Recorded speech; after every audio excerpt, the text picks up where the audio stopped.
Good morning, Hank. It's Tuesday. Oh, wait, this may be a Thoughts from Places video, but that still doesn't mean I'm John Green. Also, it's not Tuesday. So, I took a survey on Twitter asking people what they wanted me to talk about in this video, and a 67% majority voted for lighthearted, chatty, and fun.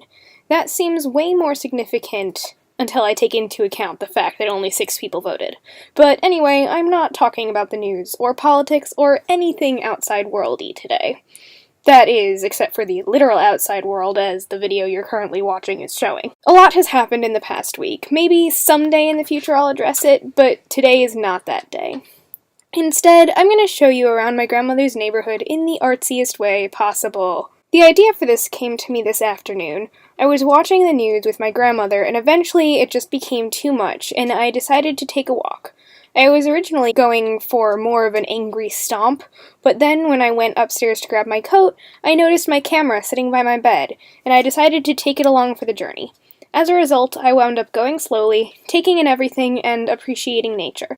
When I was wandering around near the lake, I was struck by the peacefulness of it all. The world was practically empty, and yet the solitude I felt was perfect. The release I'd been seeking for weeks now. I unleashed my inner child, running, laughing, jumping from rock to rock. I took in each individual little detail, allowing a fascination to wash over me that I hadn't felt in years. I found joy in every movement of the water, every leaf on the ground. It was an amazing feeling. Around the country today, people were gathered in giant, frenetic groups, angrily protesting the discriminatory acts that led to hundreds of people's lives being turned upside down. In the country's capital, an old white man sat in a fancy office, quite possibly signing away the lives of millions of people. And yet here, surrounded by rippling water, crunchy brown leaves, and a silence that stretched miles wide, I was able to find peace. A temporary peace, to be sure, but peace nonetheless. Off in the distance, there were 2 little girls playing along the shore. They kept their distance for a while, not caring that they weren't technically in an open or fun part of the beach, but slowly they made their way towards the open alcove I was standing in. I didn't want to disturb them, and so I decided to make my way home. As I was walking away, I heard one of the little girls shout, "I'm the king of the castle!" And her parents, they just cheered her on.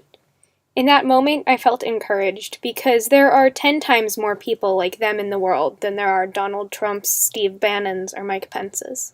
This bench was probably my favorite thing that I came across throughout my entire walk, and I feel like it's a sign for brighter days to come. I truly think that eventually it's going to be okay. I hope you enjoyed this video.